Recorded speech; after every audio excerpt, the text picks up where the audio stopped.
자, 그러면 오늘 이제 정상적인 첫 시간이 되겠습니다. 오늘부터 이제 진도를 나가게 되는 거예요. 예. 자, 요 책 있죠? 요 책은 지금 개정 법률이 반영이 안 됐어요. 그래서 개정 법률이 반영이 되어 있는 요 책은 안 봐도 괜찮습니다. 요 책에 있는 부동산 공법은 우리 입문서 하루 완성 있잖아요. 요걸 가지고 나가게 될 겁니다. 동지법까지 해서 요걸 그래서 우리 요거는 기초개념서, 이건 안 가지고 와도 괜찮고, 이건 옆에 놓고 참고를 좀 해도 괜찮고, 안 봐도 괜찮습니다.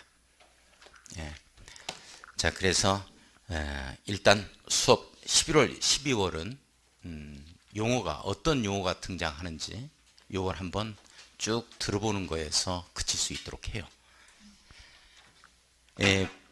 이 하루완성 입문서인 이 부동산 공법, 요 얄팍하죠?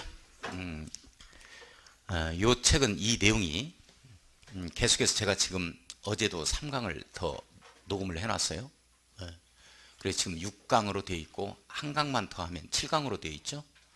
그래서 7교시에서 이게 마스터가 되어집니다. 마무리가 되어져요. 구체적인 설명 같은 경우는 좀 제가 언급을 회피했습니다. 왜? 수업 시간에 해야 되니까. 그래서 이제 학원에서 제가 이제 전주 학원에서 제가 계속해서 이 녹화를 하고 있는데 이 내용을 학원에서 다운을 받을 거예요. 그러면 이 학원에서 이제 무료로 오픈이 되어지면 우리 선생님들은 휴대폰으로 그걸 다시 다운 받아 가지고 계속해서 5회 이상 이 내용을 들어봐 주셔야 돼요. 그래야 기본서를 하는데 정복이 되어집니다. 그렇지 않으면 굉장히 힘들어요. 올 한 해 1년이면 충분하거든요. 합격하는데 전 지장이 없어요. 그렇기 때문에 제가 하자는 대로 해주셔야지, 제 말을 안 들었다 하면은 제가 책임 못 집니다. 제 말을 갖다가 들었는데도 떨어졌다 하면은 제가 책임을 분명히 지어줘요. 어떻게든지. 그런데 제가 하자는 대로 안 했다 하면은 저는 이제 아는 체도 안 할 거예요. 꼭 그렇게 해줄 수 있도록 하고. 자, 그 다음에 이제 요거 부동산 공법 책에도 그림책 있잖아요. 이 내용은 이 교재는 그림책은, 이 책에도 그림책은 항상 지참을 해야 돼요. 어디까지 지참을 해야 되냐면 시험장까지 가지고 가야 된다고. 이 내용은 아시겠어요? 그렇게 하고. 자, 그러면 오늘 정상적인 진도 들어갑니다. 오늘 첫 진도 들어가는 거예요.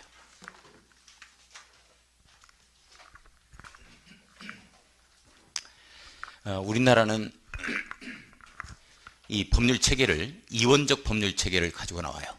자, 그래서 우리가 이제 우리 사법이라는 게 있죠. 사법이라는 게 있고, 사법, 그 다음에 공법이 있어요.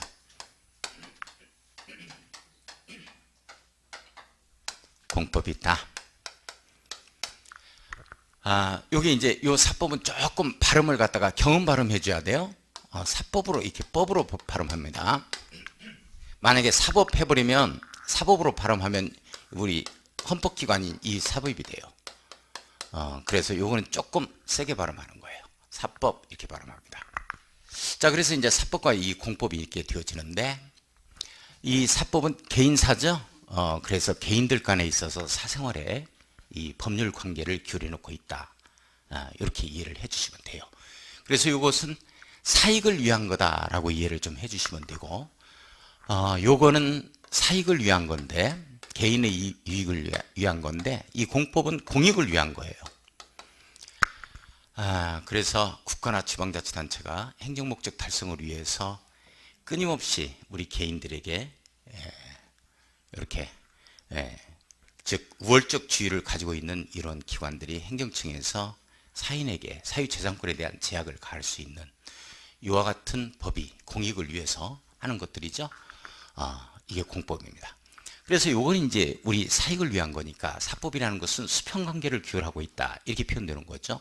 그러나 이것은 우월적 지위에서 수직관계를 기울하고 있는 이런 법이 공법입니다. 자, 그러면 우리가 대표적인 이 사법과 공법을 보면, 사법이다 하면은 요게 대표적인 1차 과목이 민법이 여기 해당이 돼요. 민법. 그래서 민법 같은 경우는 갑, 을, 병 가지고 계속해서 이 얘기를 하게 될 겁니다. 자, 그러나 공법은 그런 내용이 없어요. 공법은 이제 각종 행정처인 국토교통부 그리고 시도지사, 뭐 시도, 시군구, 뭐 시장군수구청장 맨날 이런 얘기가 나와줍니다. 그 다음에 이제 민사특별법이 있죠. 민사특별법, 민사특별법이고, 그 다음에 이 상인들 간에 있어서 이 권리관계를 규율해 놓고 있는 이 상법이 있어요. 이 상법도 상인에 대해서만큼은 민법에 대한 특별법입니다. 이렇게 볼 수가 있어요. 자, 그 다음에 이제 어음법이라든지 그 다음에 수표법이라든지 이런 것 등이 바로 뭐에 해당이 되냐면 사법에 해당이 돼요. 근데 이제 우리가 공부하는 것은 민법이 있으니까 민법만 보겠습니다. 이렇게 보죠. 그 다음에 나머지가 전부 다 공법이에요. 나머지가 전부 다 공법이다. 자, 그래서 공법을 보면은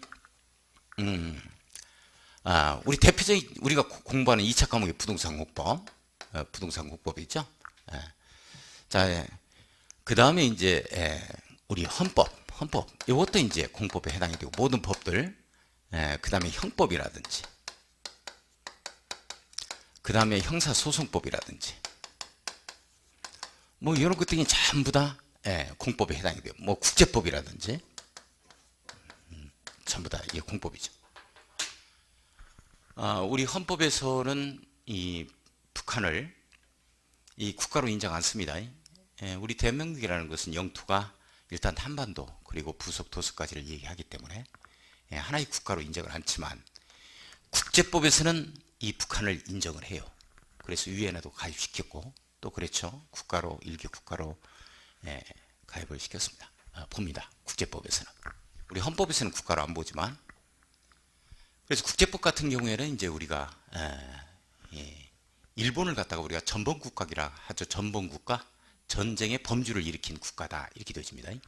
전쟁을 단순하게 일으켰다 그래서 A라는 나라가 B라는 나라를 침략했다 그래서 그게 뭐 크게 죄가 되거나 뭐 이렇지는 않습니다. 그러나 그게 우리 일본을 갖다가 우리 전범국가라 하는 이유가 바로 뭐냐면, 우리 전쟁을 일으키려면 1980년대 중반 이후로 반드시 국제사회에 있어서 안전보장이사회의 동의를 얻어줘야 돼요. 그래야만 이게 합법적인 침략이 되어집니다. 전범이 아니라는 얘기죠. 그런데 그걸 얻지 않은 상태에서 우리나라를 침략했기 때문에 일본을 전범국가다 이렇게 얘기를 하는 거예요. 그런 것도 이제 다 국제법에서 규율되고 있는 이런 내용들입니다. 그 다음에 우리는 이런 공법을 공부하는 게 아니에요. 이런 공법은 어떤 특징이 있냐면 법전을 가지고 있는 특징이 있어요. 이렇게 전이 있어요. 그래서 뭐 육법전서다 이런 말 들어봤을 거예요. 그렇죠. 자, 그런데 우리는 공부하는 내용이 법전이 있는 이와 같은 공법을 공부하는 게 아니고 법전이 없는 공법을 공부해요. 이게 이제 어떤 내용이냐면 이게 하나의 개별법으로서 시대적인 상황에 따라서 그때그때 생겨나기도 하고 없어지기도 하는 법률들입니다. 그러니까 제가 지금 세종시에 살고 있는데 세종시가 중앙행정기관들이 전부 다 이전을 했죠. 그냥 이전했어요? 법적 근거를 두고서 이전했어요? 법적 근거가 있어야죠? 그냥 이전하는 거 아니에요. 법적 근거를 두고서 이전합니다. 그래서 행정지심 복합도시에 관한 특별법을 만들어내게 되는 거죠. 그 법의 법적 근거를 두고서 이전하게 되어지는 거예요. 내용 아시겠어요? 그래서 이제 이런 것들을 우리가 이제 공법이라고 해요. 행정중심 복합도시 뭐 건설에 관한 특별법이라든지. 여기가 지금 분당인데 분당이 신시가지로 조성이 됐죠. 일산, 분당, 평촌, 삼본, 그리고 중동에서 5개 일기 신도시가 노태우 정권에 그때 이제 출발하게 되었습니다. 200만 원 건설에서. 이게 지금 그냥 건설한 거예요? 아니면 어떤 법적 근거를 두고서 건설한 거예요? 법적 근거를 두고서 건설한 거예요. 그때 당시에 지금도 있습니다만 택지개발 촉진법, 택지개발 촉진법이라든지 주택건설 촉진법, 주택건설 주축법이라고 얘기를 했었는데 뭐 이런 것 등이 도시계획법이라든지 이런 것 등이 여러 개가 들어가서 하나의 신시가지로 구성하게 되어집니다. 이게 바로 그러한 법적 근거를 두고서 이렇게 들어오는 겁니다. 그냥 하는 거 아니에요. 자, 그러니까 요즘에 젊은 분들은 말이죠. 우리 공인중개사를 하시는 분들한테 얘기를 많이 들어보면 요즘에 뭘 상가들을 갖다가 뭐 옷을 산다, 뭐를 산다 할 때도 젊은 분들이 인터넷을 이용해서 많이 사기 때문에 여기에 상가들이 많이 죽어 있다 이런 얘기를 많이 하거든요. 그래서 이제 저는 뭐 그렇게 인터넷을 이용해서 뭐 물건을 사거나 그런 적은 한 번도 없는데 젊으신 분들은 그 인터넷을 많이 이용하는 걸로 제가 알고 있습니다. 근데 예전에는 인터넷이란 말이 없었잖아요. 그죠? 그래서 요즘에는 예를 들어서 운동기구를 하나 뭐 2, 300만 원짜리를 하나 샀는데 이게 뭐 물건에 하자가 있어가지고 반품 조치를 했더니 물건만 받아가고 지불한 돈을 다시 반환하지 않는다 이렇게 되어지면 우리 지연배상금이라 해가지고 40%입니다. 그러니까 100만 원짜리다면 140만 원을 요구할 수 있어요. 이런 것들은 이제 어디에 스큐를 해놓고 있느냐? 전자상거래에 관한 법률이 있습니다. 소비자를 위한 이런 법률에 스큐를 하고 있는 거예요. 그래서 예전에는 그러한 전자상거래가 이루어지지 않았죠. 예전에는 그러니까 그런 법이 있었다 없었다? 없었다 이렇게 되어집니다.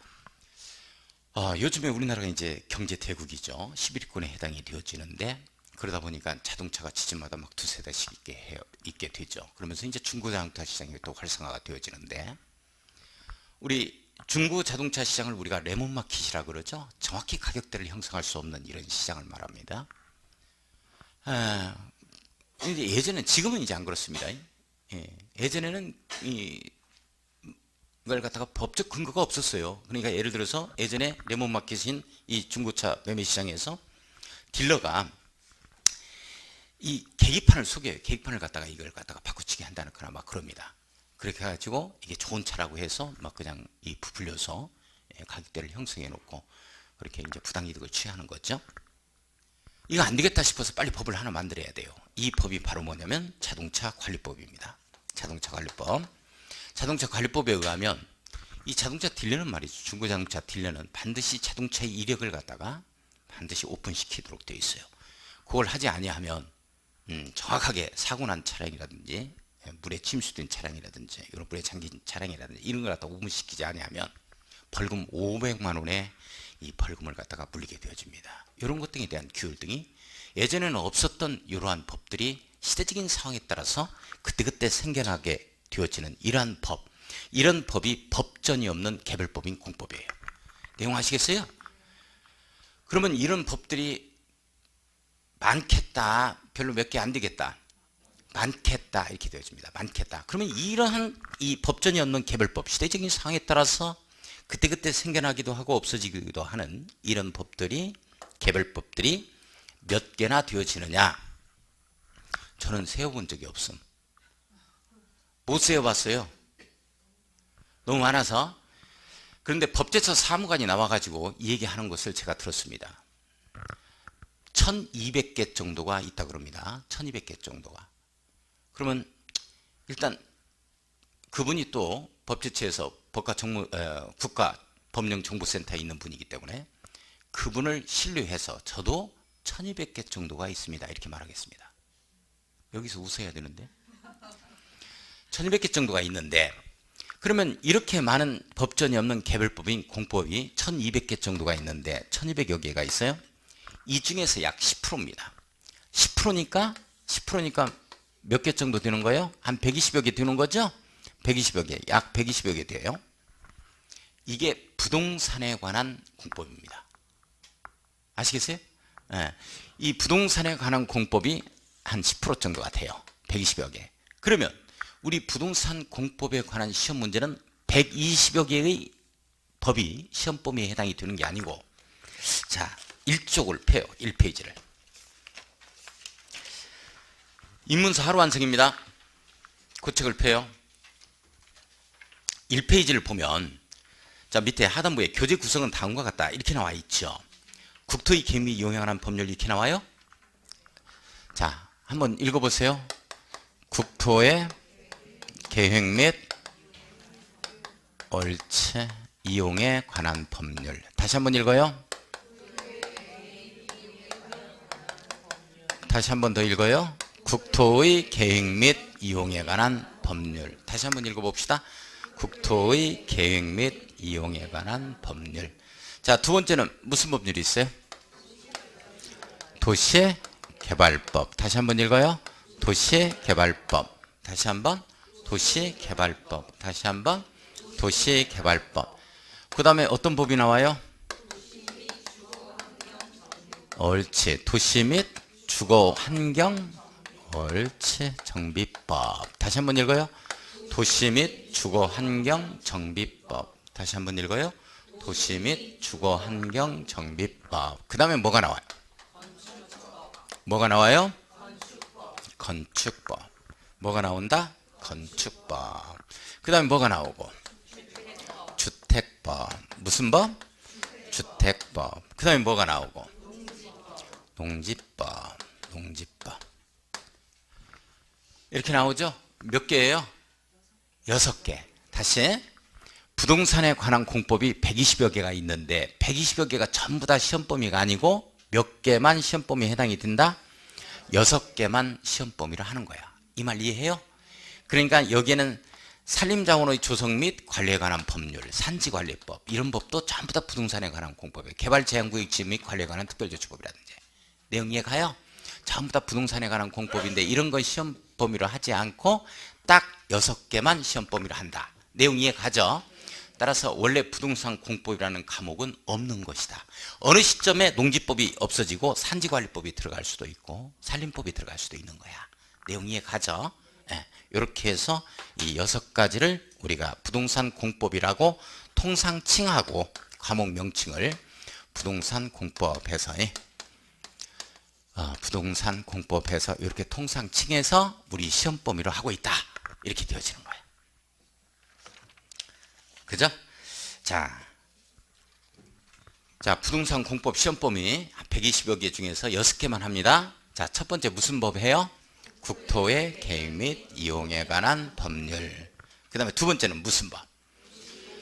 도시개발법. 세 번째가 도시 및 주거환경 정비법.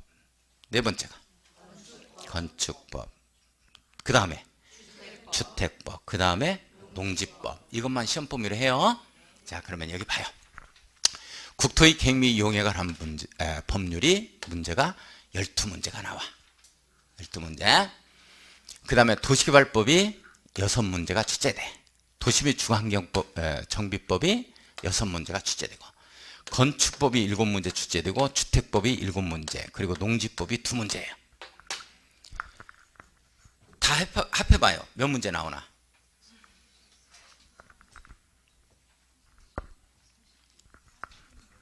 다 합해봐요. 몇 문제 나와? 40문제 나오죠?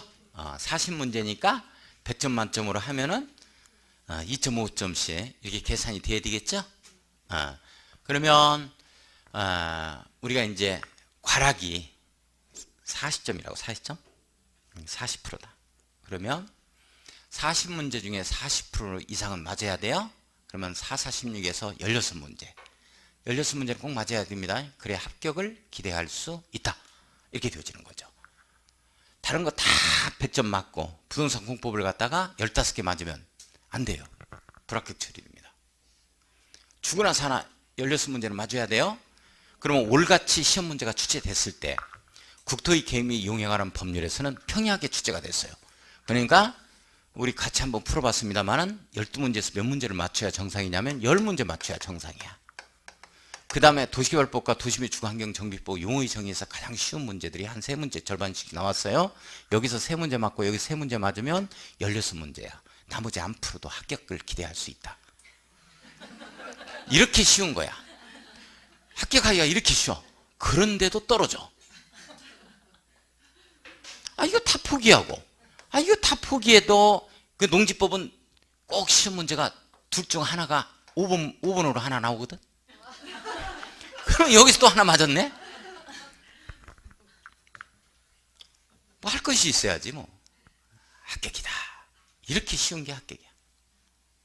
16개 맞추는데 뭐 공부하시다 보면 5월, 6월 가시다 보면은 선생님들이 그래요. 아유, 부동산 공부 워낙 양이 많아서 저는 과락만 면하렵니다. 그래요. 과락 면하기 편하지 뭐. 이거 한 10개. 이거 절반만 맞추고. 여기 농지법 둘 중 하나가 5번이니까 5번으로 찍으면 이놈 이렇게 해서 딱 합격하는 거지. 이렇게 쉬운 게 합격이다. 떨어지는 것 자체가 이상하다.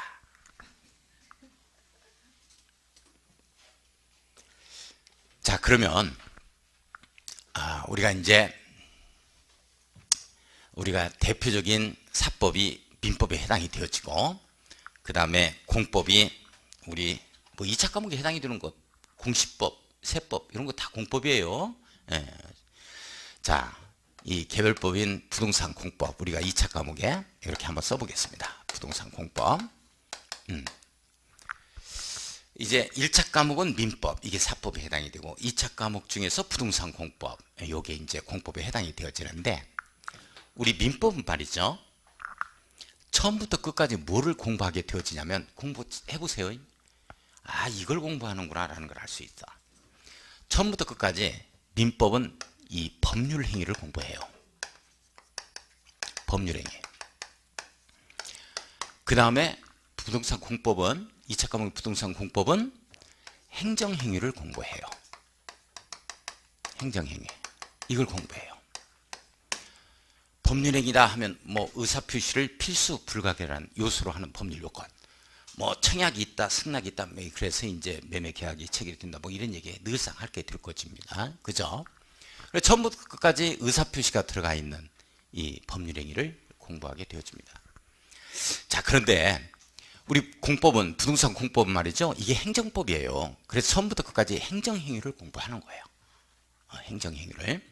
자, 그러면 이제 행정용어가 계속 등장하는 거예요. 이렇게. 그래서 이해가 좀 힘들 거야. 그래서 자주 들어보면 괜찮아요.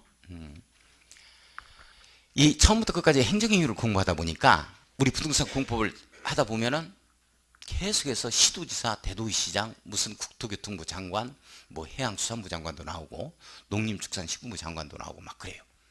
이렇게 나오는 이유가 이 행정행위를 공부하기 때문에 그렇습니다. 행정법이기 때문에.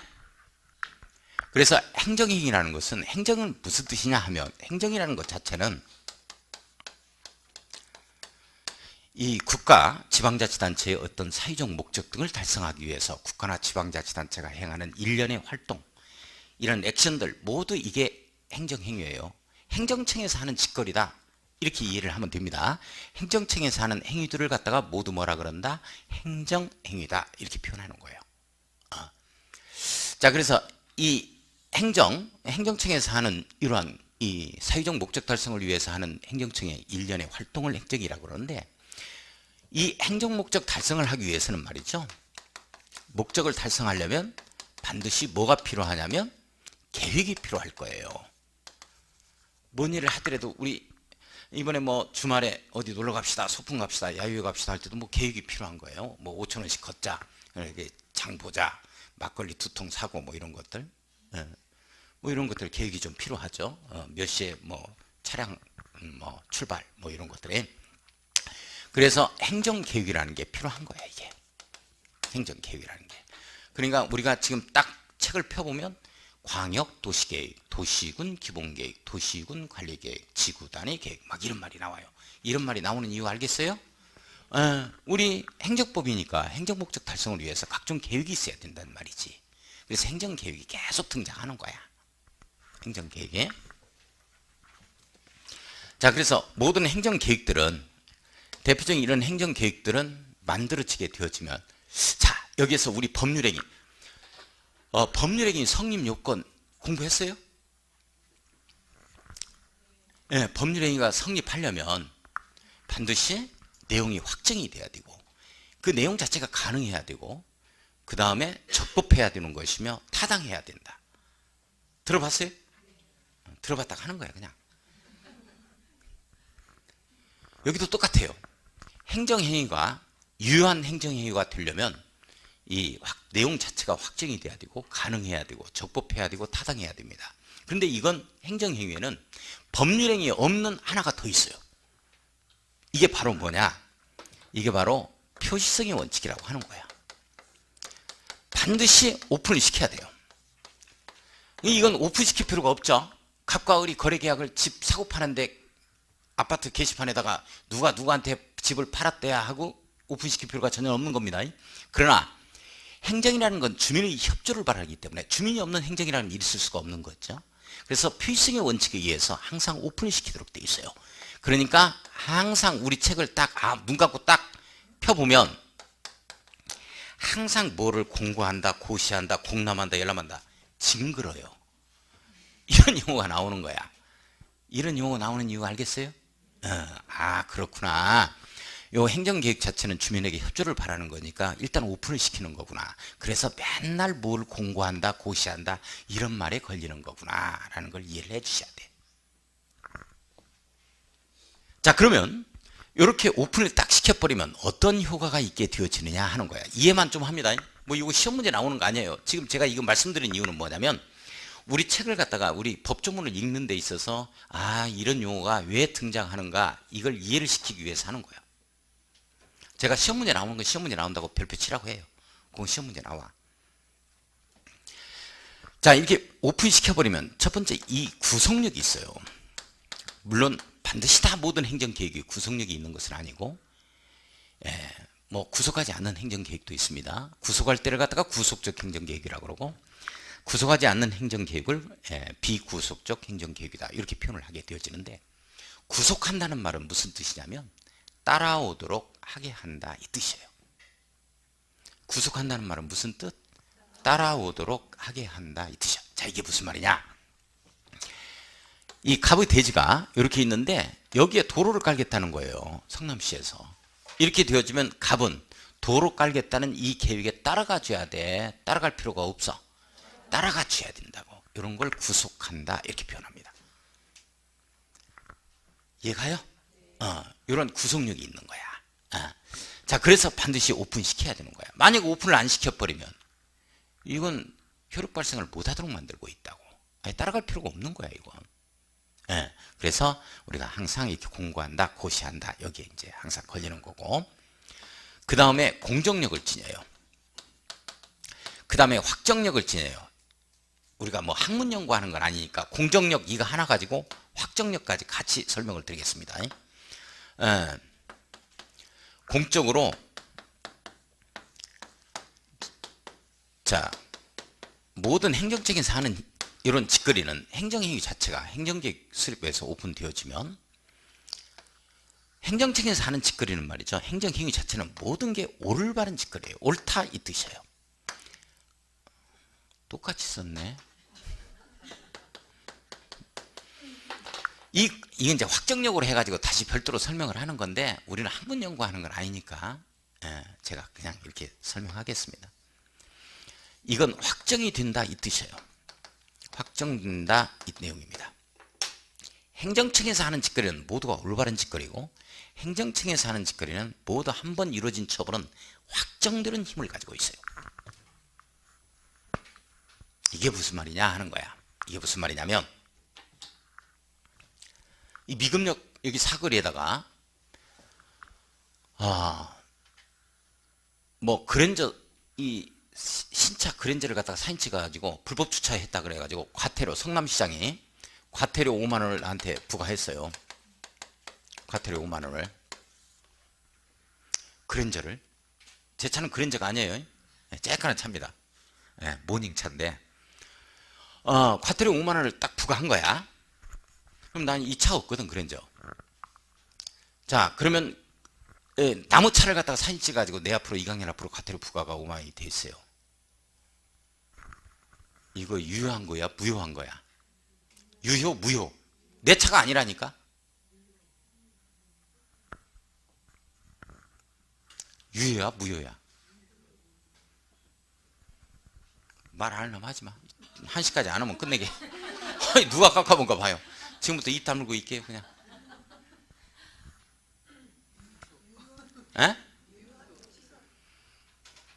행정적인 사는 짓거리는 모두 다 올바른 짓거리라니까. 한 번 이루어진 과태료 처분에 대해서는 확정되는 힘을 가지고 있다니까. 내용 아시겠어요? 내가 안 내면 가산금까지 붙어서 납부해야 돼. 아시겠어요? 일단 유효해. 안 내면 안 돼 이거. 그러면 어떻게 해야 돼? 이 공정력을 깨트려야 된다고. 그렇죠. 이의신청. 이 공정력을 깨트려요. 이 공정력을 깨트리는 행위 자체를 뭐라 그러냐? 쟁송이라 그래. 쟁송이라는 말은 무슨 뜻이야? 다툰다는 뜻이야. 다시 다툰다는 말을 뭐라 그런다? 쟁송. 자, 행정청과 다투는 걸 뭐라 그런다? 옳지. 다시 한번. 행정청과 다툼을 벌이는 걸 뭐라 그런다? 옳지. 공정력을 깨트리기 위해서 행정청과 다투는 행위를 뭐라 그런다? 행정쟁송. 이렇게 표현하는 거야. 자, 그러면 행정쟁송은 우리 방금 이 얘기가 나오네요. 30일 이내에 이의 신청하라. 뒷면 보면 이 말이 쓰여 있죠? 이의 신청하는 거. 이 처분청에 들어가는 거고, 이거 행정쟁송에 대해서는 다음에 설명합니다. 듣기만 해요. 지금 굉장히 어려우니까. 우리 필리핀 원주민 데려다가 이거 분당이라 그런다고, 왜 천당이라고 하느냐 이렇게 따질 거 없어서 그냥 분당하는 거야. 이게 이의 신청이 있고, 이 처분청에 이의 신청을 했더니 성남시청에서 안 받아들이지는 거야.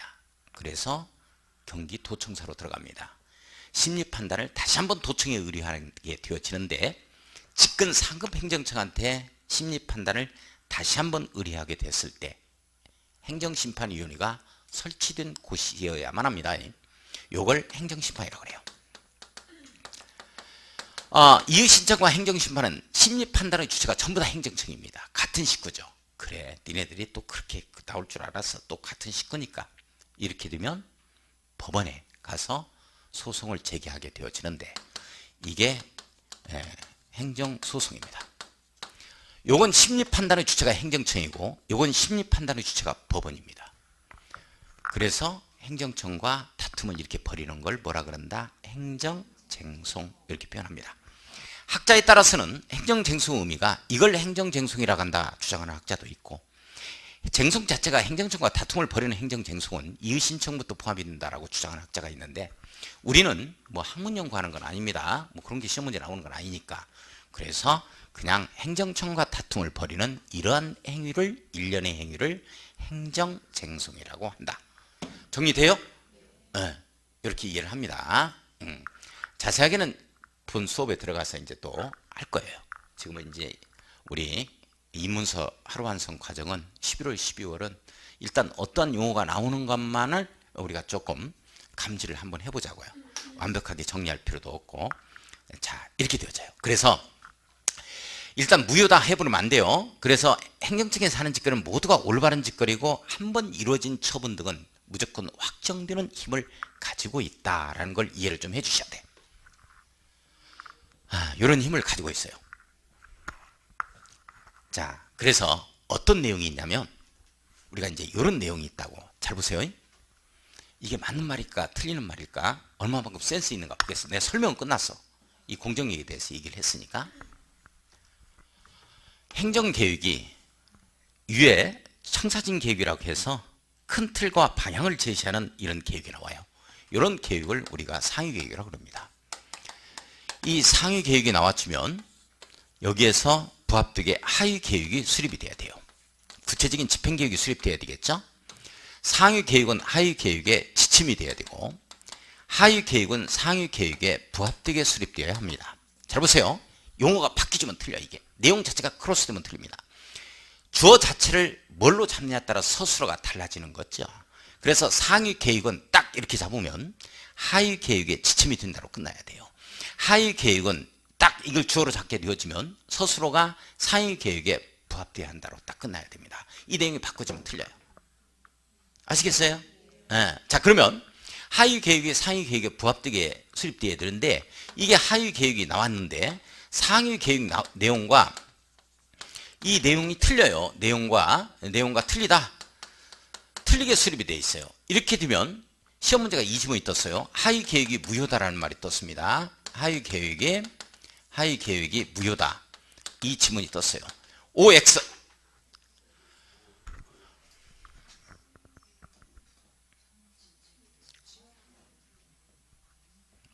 말을 하지 마. 1시까지. 그냥 끝내게.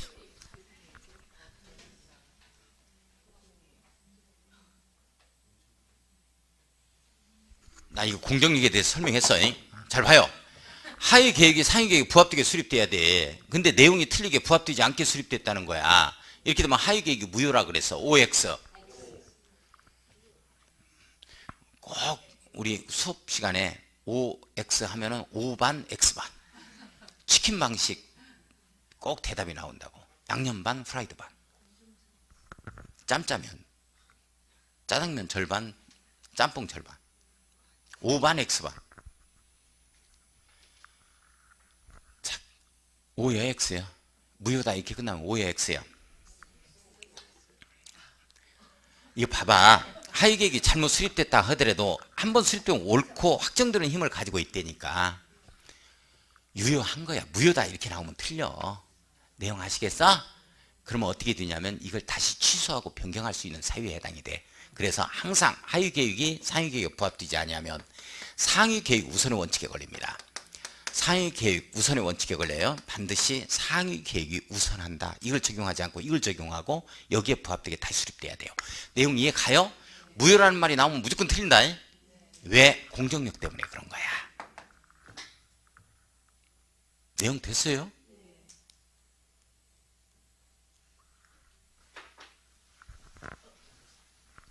자, 그러면 여기 봐요. 여기. 자, 국토의 계획 및 이용에 관한 법률. 여기는 법률이네. 전부 다 법인데 이건 법률이죠. 에? 에. 법과 법률이 어떻게 틀리느냐 하는 거예요. 법과 법률이 어떻게 틀리느냐. 틀리는 거 없다. 틀리는 거 없다. 똑같다. 그런데 어느 때 법이라고 하고 어느 때 법률이라고 하느냐. 이게 법을 제정하는 입법 기준에 해당이 되는 건데, 법 만들 때 어떤 기준이 있겠죠?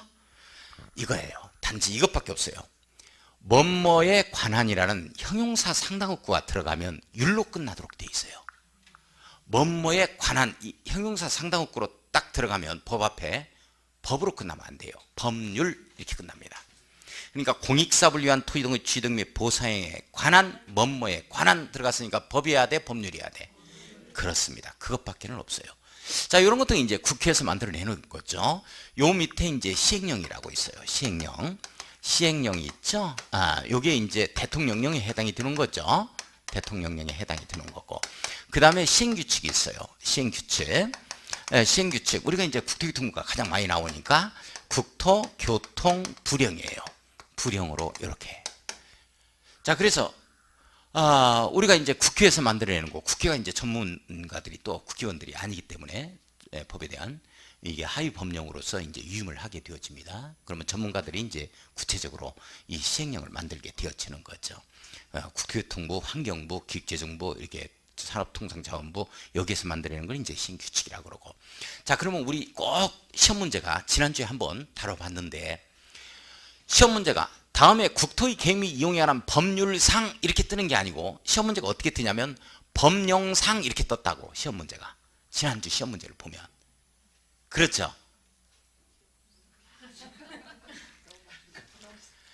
시험 문제가 항상 법령상 이렇게 떠. 국토의 계획 및 이용에 관한 법령상, 건축 법령상, 이 주택 법령상, 농집 법령상 이렇게 뜬다고. 시험 문제가 그 말이 무슨 말이냐 하는 거야. 법하고 이걸 영이라 그래. 내용 이해 가요? 그래서 법령상 이 말은 법부터 시작해서 시행규칙까지 시험 문제를 내겠다는 거야. 그래서 양이 많은 거라고. 그러면 시험 문제가 국토의 계획 및 이용에 관한 법률상 이것만 뜨면, 법률상 뜨면 여기에서만 내겠다는 거야. 아시겠어요? 그래서 공법 양이 법령상 하면 떨고 있어야 돼요. 시행규칙까지 나오겠는데 이렇게. 그래서 양이 많다. 이게 많다. 자, 우리가 이제 이런 법들은 이제 부동산 공법 시대적인 상황에 따라서 그때그때 생겨나기도 하고 없어지기도 하는 이러한 법들입니다. 법전이 없는 특징이 있죠. 이런 것들은 이제 주로 보면 국토교통부에서 소관 부처에서 입안을 하게 되어지면 입안을 해서 이 내용을 갖다가 법제처 심사를 거치게 되어집니다. 그럼 법제처 심사를 거쳐서 법제처에서 다시 송부를 해서 그 차관회의 의결을 거치고 그리고 나서 이제 국무회의 의결을 또 거치죠. 그러면서 이제 대통령의 재가가 있게 되어져요. 이렇게 되어지면 국회에 제출이 되어집니다. 이런 법들이 어떻게 탄생되는가 이걸 제가 말씀을 드리는 거예요. 그럼 국회에 제출되면은 법사위원회에서 일단 심사를 거쳐서 국회 본회의를 통과하도록 되어 있겠죠. 그리고 국회 본회의를 통과하면 다시 법제처로 이송돼서 쭉 검토 작업을 하게 되어집니다. 그래서 마무리를 딱 한 다음에 그리고 국무회의 의결을 거쳐서 대통령의 재가를 거치게 되어지면 공포를 하게 되어지는데요. 이와 같은 이 법 같은 경우는 공포를 하게 되어지면 바로 시행이 안 돼요. 유예기간은 좀 드는 거죠. 그래서 6개월에서 1년 정도의 그 기간을 두고서 시행되어지는 것이고, 그리고 요 시행령 여기에 그리고 시행규칙 같은 경우는 이 공포가 되어지면 바로 당일부터 시행이 되어지는 겁니다. 그렇게 해서 이제 탄생이 되어지는 거죠. 그런데 이걸 보면 이걸 뭐라 그러냐면 이제 국토의 개미 이용에 관한 법률 이와 같은 것을 이 제명이라고 그래요. 법의 제명. 제목이 되는 명칭이죠. 제명이에요. 제명을 보면 이런 것들은 이제 간단하니까 괜찮은데 법의 제명이 10글자 이상부터는 약식 명칭이 정식적인 법적 용어가 생겨났어요. 그래서 너무나 길기 때문에 국토의 계획 및 이용에 관한 법률 또는 이거 가지고 가가지고 저 국토의 계획 및 이용에 관한 법률에서 이런 이렇게 나와 있던데요. 무슨 법이요? 국토의 계획 및 이용에 관한 법 가가지고 수용에 관한데요. 이 공익사업을 위한 토지 등 취득 및 보상에 관한 법률에서는 이렇게 얘기하고 있는데 무슨 법이요? 공익사업을 위한 토지 등 취득 및 보상에 관한 법. 너무 힘들죠. 그래서 10글자 이상부터는 약식 명칭이 생겨났어요. 이 일을 한 게 우리 재정부 법제처장입니다. 지금은 여성분이 법제처장 하죠.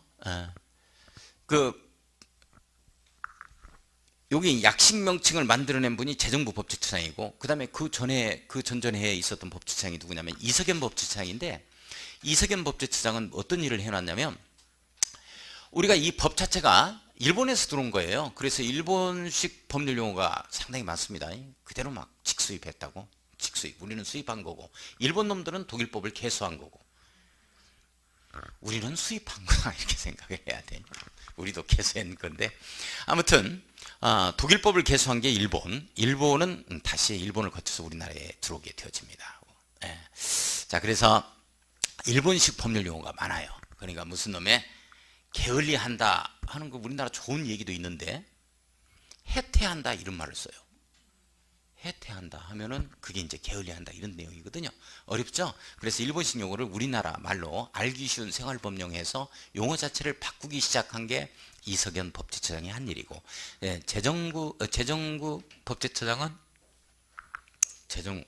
재정부 법제처장이나 그 국회의원 돌아가신 분 또 재정부신가? 그분이 재정부신가? 재정구씨 이렇게 될 거예요. 자, 아무튼 그분이 해놓은 일이 바로 뭐냐면 약식 명칭을 갖다가 만들어냈습니다. 10글자 이상부터는 보세요. 하나, 둘, 셋, 넷, 다섯, 여섯, 일곱, 여덟, 아홉, 열. 10글자 이상이 되죠?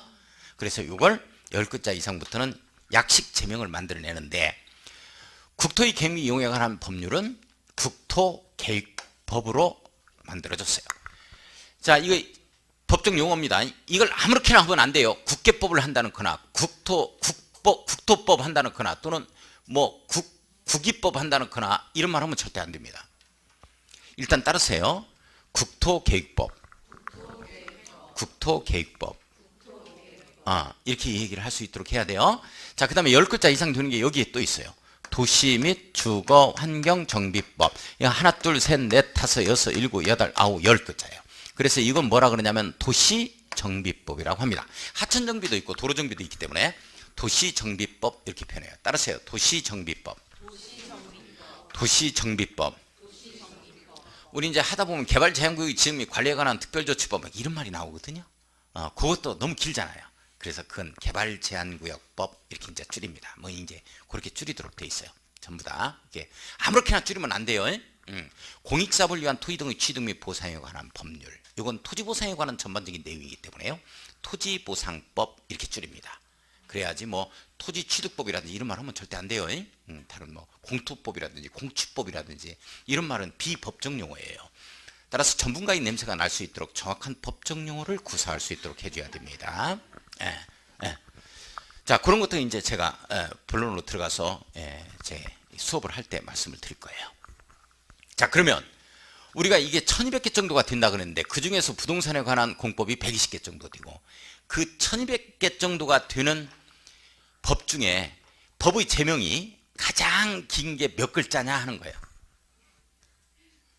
몇 글자나 되겠어요? 가장 긴 법이 81글자야?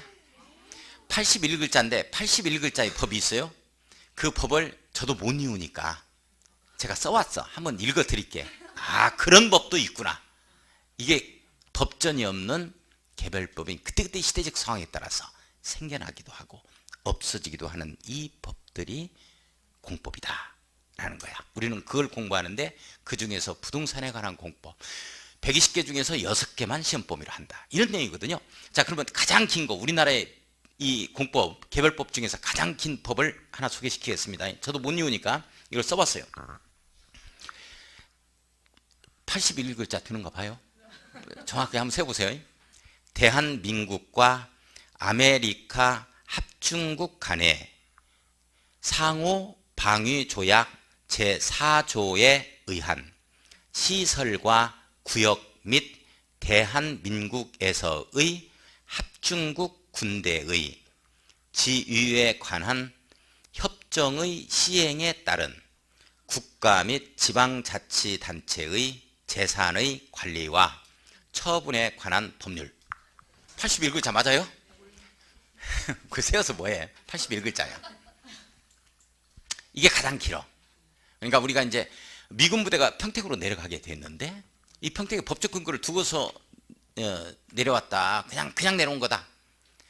법적 근거를 두고서 내려오는 것들이에요. 다. 내용 아시겠어요? 그럼 그 험프리스 기지가, 평택의 험프리스 기지가 이제 나중에 철수를 하게 되어질 건데 우리가 이제 통일도 하게 되어지면, 그럼 그걸 어떻게 공여지를 갖다가 이 반환을 할 거냐 하는 내용들이죠. 어떤 목적으로 쓰게 될 거냐, 이런 것들이 다 법에서 규율되어 있겠어요, 없겠어요? 있단 말이야. 그런 내용들입니다. 내용 아시겠어요? 다 법적 근거를 두고서 우리 생활관계는 전부 다 규율되고 있다, 이렇게 이해를 좀 해주시면 됩니다. 자, 그러면 지금 이제 맨 처음에 법인 국토의 계획 및 이용에 관한 법률 들어갈 거예요. 자, 따라서 한번 해봐요. 국토의 계획 및 이용에 관한 법률. 이걸 약식 명칭은 법적 용어로서 뭐라 그런다? 국토계획법, 이렇게 얘기를 해야 돼요. 아시겠죠?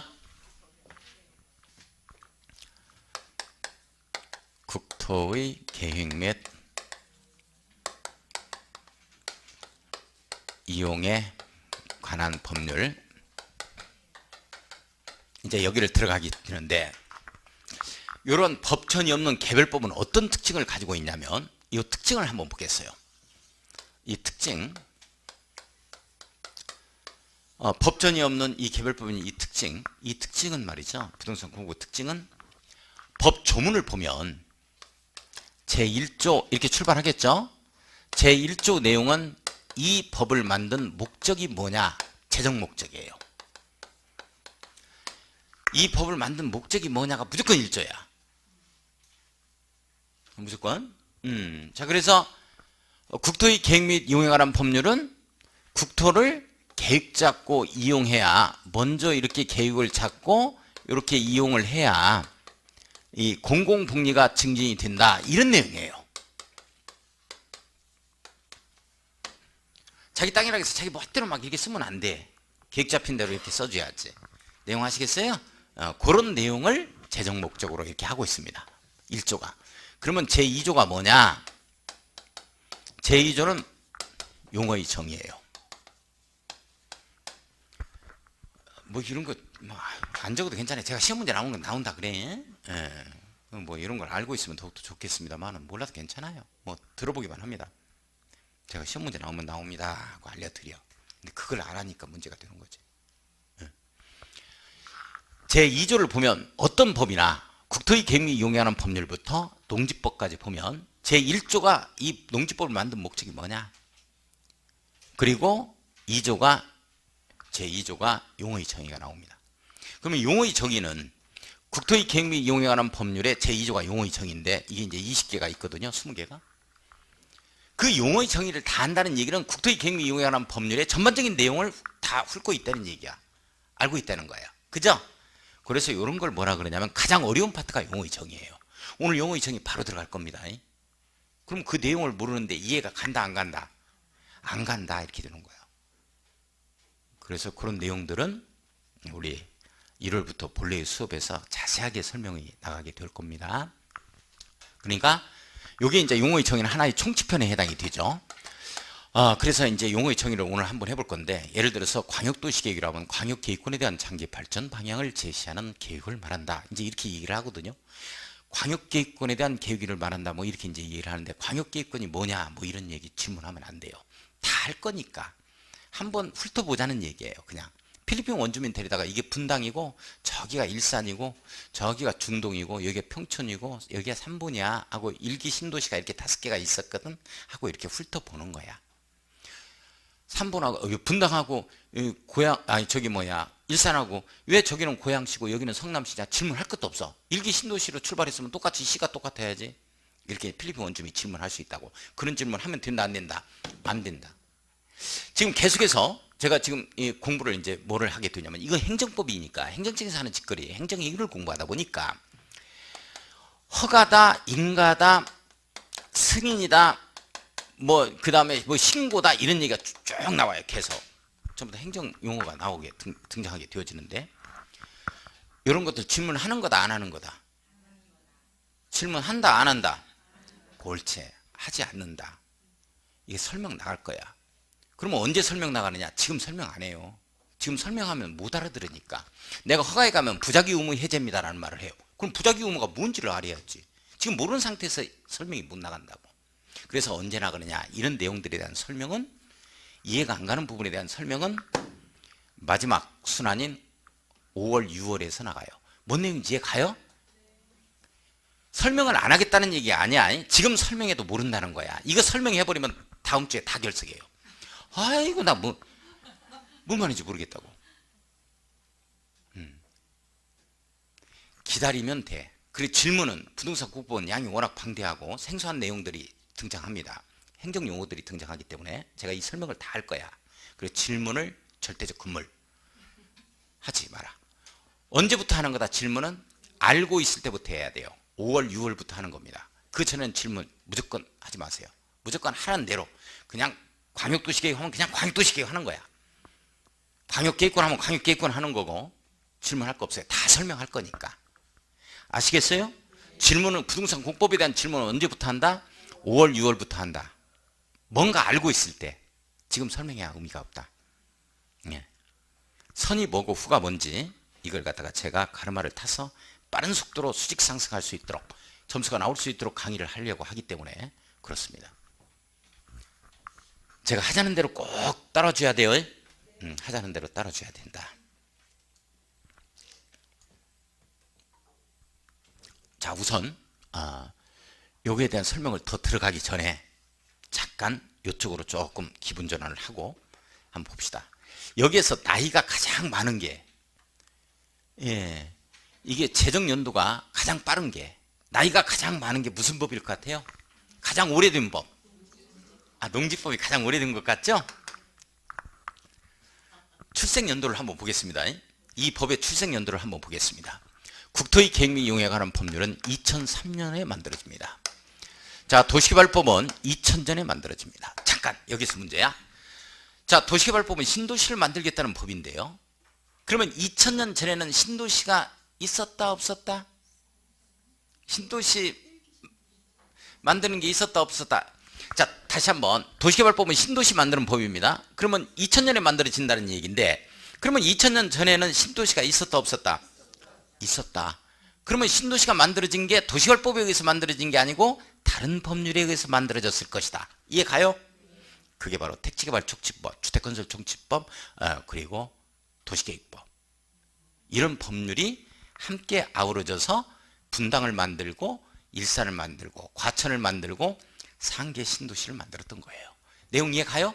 그러다 보니까 여러 가지 법률이 들어가다 보니까 중복되는 절차, 시간도 낭비되고 비용도 많이 들고 안 되겠다.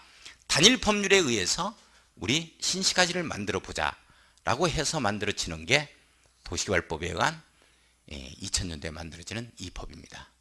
그래서 용인의 동천지구라든지 이런 것 등이 2000년 이후에 들어온 걸로 알고 있거든요.